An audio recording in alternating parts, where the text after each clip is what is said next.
Oh my goodness. Batch filming. What an adventure. I've switched my shirt to give the illusion that it's a different day. Shit happened. And that very much impacted May. It impacted May a lot more than April. April is seeking like upbeat reads with happy endings. May was like no energy, DNF ruthlessly. So in May, I attempted to read 12 books and I DNF'd 5 of those. The first book that I want to talk about is Ever After Always. This is the 3rd Bergman Brothers novel in a larger, like, it's gonna be a 7-book series. There's one left, I think, the 7th Bergman. This I thought was interesting and fun because we don't get to see them hot and in the honeymoon phase. We meet Freya and Aiden when their relationship has crumbled. Aiden has gotten so sucked into work that he's sort of neglected Freya, and Freya is feeling really rejected. Like, she feels like maybe he's cheating on her because, like, he's keeping a secret and the secret is, like, work stuff. It's about a married couple, like, working on their relationship, which I think is fun. So many of the romance books, specifically in this series, have been, like, young, hot college students smashing their faces together because they're young and hot. And here we have a couple that's been married for 12 years already. I didn't enjoy this as much as some of the other ones. I think the first book still remains my favorite. I don't love Aiden. And that I feel like is a problem because you see Aiden from other people's perspectives as this kind of like asshole teacher. And I think especially because I'm reading these in such close succession, if you were reading these as they came out in like publication order, you'd probably be like, oh yeah, Aiden, that teacher guy. But like literally so close to like when you were hating Aiden because he was the shitty teacher, like I feel like this is entirely on me. I wasn't rooting as much for them to succeed. I was like, maybe Freya deserves better. Like, maybe I don't want this to work out. Obviously, it's a romance, so it does work out. It has a happy ending. So I finished this on May 1st. I gave it 3 to 5 stars and I borrowed that. Then I DNF'd Rune of Stars by Lynsey Miller. Every month I have 2 books that go up. The books are themed around something and my patrons get to vote on them. And so the prompt for April was a series to continue. In this case, it would have been a series to finish because it was a fantasy duology. Rune of Stars is the 2nd and final book in this series. It's about a gender fluid assassin. It is young adult fantasy. At the time when I read the first one, I was like, oh my gosh, holy shit, this is so fun. Like everybody's so like sexually fluid. It's like very queer and just like a positive, fun fantasy time.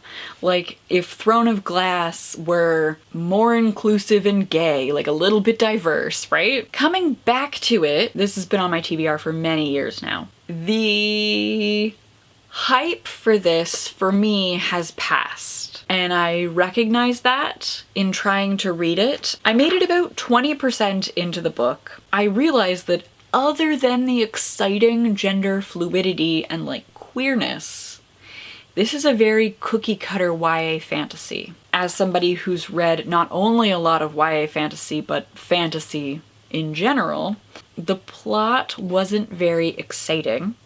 And so I decided to DNF and unhaul both books.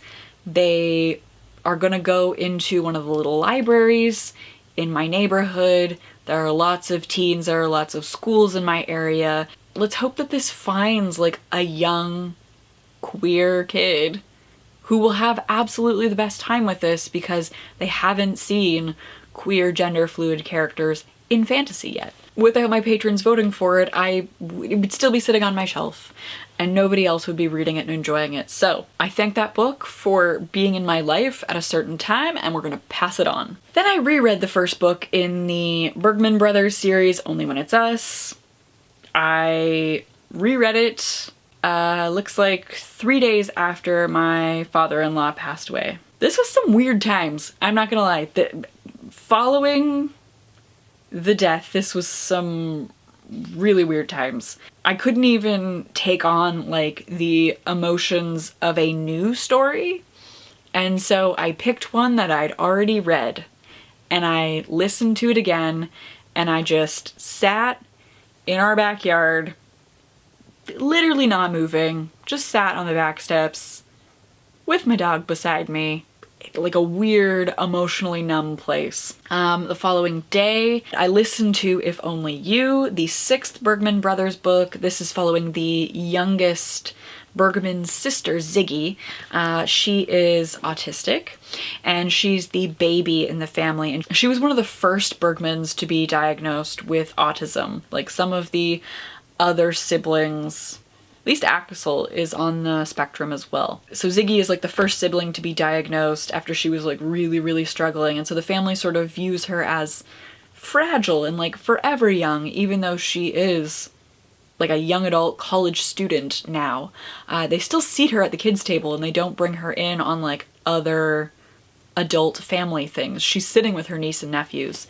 And one of her brothers, the hockey player, Ryder, one of his teammates, has a really like shitty reputation. He drinks a lot, he makes publicity mess.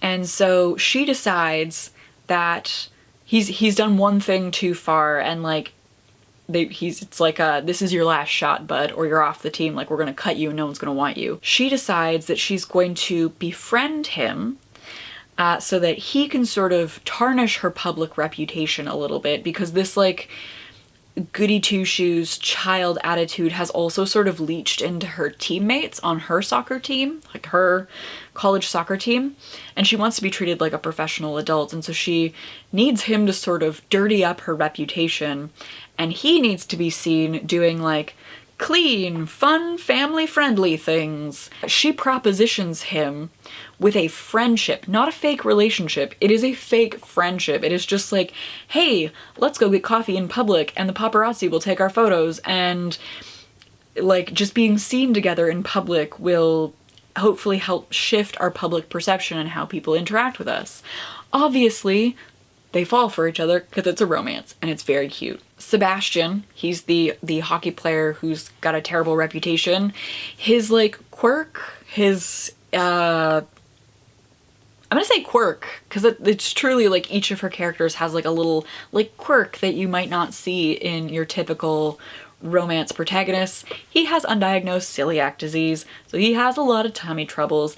As a fellow gluten-free human, in that stage where you're undiagnosed, life can be pretty unpredictably shitty, literally and figuratively. And so I enjoyed this. It was a delightful distraction I've written here. I finished this book on May 8th.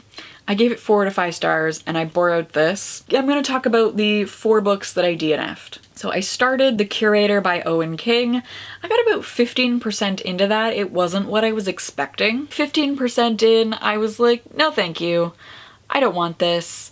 DNF'd it. Then I listened to 85% of Epically Earnest by Molly Horan. This is young adult romance. 85%. It's like an Ernest Hemingway retelling, but gay. Again, grief is a really weird thing. Like, we're like immediately post-death here. I read 85% of it at the time. Like, it's one of those things where I was just sort of sitting there, dicking around the house, taking in somebody else's story, but clearly not taking it in all that much because I can't remember anything about it. 85%, I remember it being like a 5-hour audiobook, literally sitting there the whole day listening to it. 85%, I was like, that's enough of that, and I returned it to the library. DNF'd. I started listening to The Devil of the Highlands. This is like another day out in the garden, planted all the veggies in the backyard, listening to The Devil of the Highlands. It's a romance novel about a woman who's in a marriage to a Scottish Highlander who has a reputation for being a terrible human but isn't. 73%. I finished my day in the garden, was like, no thank you, and just returned it to the library. I did the same thing to the Hacienda. This is a book that has become like very highly recommended. I fully intend to go back to this one. The other 3, I do not. That was like a time and a place and I'm done with it. Thank you. Next. The Hacienda, I started listening to, when I do not have the mental capacity for this, DNF'd it at 19%. Like, none of these are like, turn the audiobook on, listen to the first chapter, go like, I can't stand the audiobook narrator, turn it off. Like, all of these are like legit sitting, doing nothing, repetitive manual tasks that don't really require thought. The other thing that I noticed, reading and grief, I don't think I've ever really experienced brain fog to the degree that I have post-death. Like, I started trying to read, so speaking of like my patrons vote and I read the books that they vote on, the book for May is On Fortune's Wheel by Cynthia Voigt. The prompt was left over from my MA thesis, so a book that I always intended to read during my MA thesis. And I struggled through the first 26 pages of this book. And I was sitting there literally like reading a sentence, being like, I didn't understand any of that. I didn't retain any of that. Nothing. On days that were bad, it was bad. Like, it was really, truly bad. And I think the problem with the Curator and the Hacienda, they were too challenging. Like, they required me to engage more than a YA romance. It is interesting to sit here now, like, at the end of May, and be like, yes, I can read and remember things now. That's great. Anything a little more complicated, I just wasn't getting it. It's been an interesting time to be reflective. Then we get closer to the end of the month. This is actually post-funeral too. The Summer of Bitter and Sweet by Jen Ferguson is an Own Voices novel about a white passing demisexual Métis girl named Lou. And so we follow Lou through this summer. She's working at her uncle's ice cream shop. It does a lot of like seasonal native plants flavored ice creams are really cool flavors, and they're trying to bring the community out and build this business. At the same time, Lou's father, who raped her mother, I can't quite remember, again, brain fog, so forgive me, I can't quite remember if the restraining order lifts because she's turned 18 this summer, or if he happens to have just gotten out of prison because it's been like he's served his time in prison and like she happens to just be an adult. But he is harassing her to try and get her to acknowledge him on her birth certificate, which her mother refused. And this ties back into a lot of conversations that happen around missing and murdered Indigenous women. So like it's hinting at violence, and at the same time it's like Lou also working a like shit service summer job, right? Like if you ever worked in service and like scooping ice cream, dealing with like shitty, repetitive retail, anything like that, anything with customer service, like it's a shit job for shit pay. It takes up all the time that you could be like gallivanting around doing cool things in the summer. And she's also figuring out her sexuality. I really enjoyed this. I really enjoyed Jen Ferguson's writing. I am excited to check out her latest work, Those Pink Mountain Nights, which I have an advanced reader copy of through work. So I finished that on May 14th. I gave this 4 to 5 stars and it was a new buy. Then I read Cycle of the Werewolf by Stephen King and Bernie Wrightson. This is the patron exclusive Redrum read for May, and it was odd. So we're looking at one calendar year and you get a series of vignettes. So like Bernie Wrightson has done like an ink sketch and then a full color sketch, and Stephen King is writing like a little, basically a snapshot into one person's life in this town of Tarker Mills. And my first impression was like, what did I just read? Like, what is this? First reaction to this, I finished this on May 15th. I rated it 2 to 5 stars and it was a new buy, and I was like, Jesus Christ, what did I do? Then I reread it the day of the live show.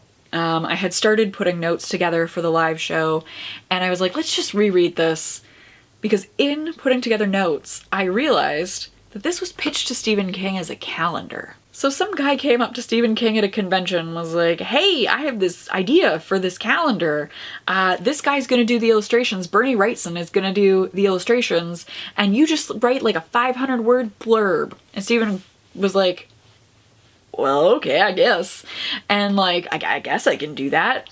And then his publisher, the National American Library or something like that, the publisher was like, no, sir, we have exclusive rights to publish calendars. Your quirky little indie publishing press cannot publish a Stephen King calendar. And so it got reformatted as a book, which I guess Stephen King was okay with because he was also really struggling to keep it to like a 500-word vignette. And so what we get is a cool idea that is not executed to its fullest potential. I feel like either we needed to scrap the one-shots, the monthly one-shots of people getting attacked by a werewolf, and give us like one character to follow through this, or it truly needed to be like pared back to really short stories, like really tight, well-crafted short stories, because there was not enough and also too much, if that makes sense. I either want more, I want this more fleshed out, I want it formatted differently, or I want the intended thing of like vignettes into a town descending into a increasingly like paranoid situation until like a curfew is set and like 4th of July fireworks are canceled and then like men are going out hunting for the beast, right? Like I want more or less. I want the calendar, basically. I think it's a really cool idea. I would love to see a series of these by horror authors. Like, wouldn't that be fun? I would pay for this. If like Sylvia Morano Garcia got paired up with like a graphic novel horrorist, a horror graphic novelist, or just a graphic novelist that has like a style that lends itself to horror illustration. Month by month, you watch something descend into madness. Like, I would buy that, and I would totally like not spoil myself. Like, I would want the experience in real time of like, ooh, flip the calendar, what's our next installment, you know? Fun for adults. I'm a sad person sometimes.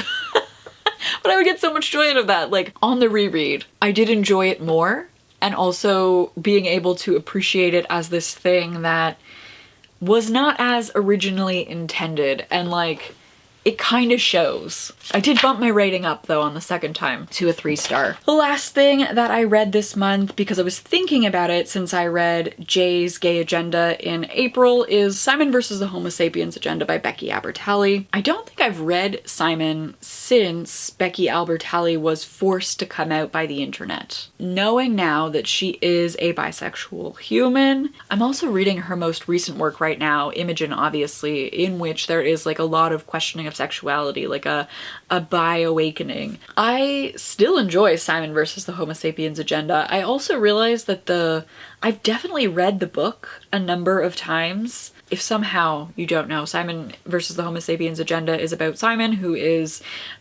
still in the closet, and a classmate sees his emails to his also secret in the closet pen pal, and blackmails him into including this like awkward human, this awkward classmate, blackmails Simon so that he is included in things, and he's trying to get close to Simon's friend Abby. The movie, even though I haven't watched it as many times as I've read the book, has really like rooted itself in my brain. I actually prefer the book. Like, I don't like the big Ferris wheel ending at the end of the movie. Now that I think about it, right? Like, what happens in the book is that Simon has given this call out privately, whereas the movie is like, I'm gonna make this big grand gesture and be in a very public place where the whole school can see me, and I'm gonna ride the Ferris wheel until the end of the carnival, and Blue, I hope you show up, and like, publicly out yourself to the whole school and whole town and anyone attending this carnival too, right? Like, what a pressure to put on your also closeted pen pal.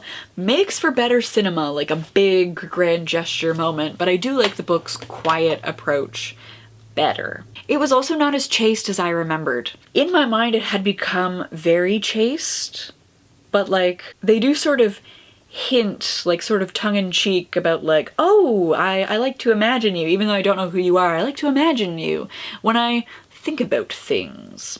Like eyebrows, eyebrows. Like it is hinted at that maybe they are touching themselves because they are excited about the possibility of this stranger that they've connected with via the internet, via letters.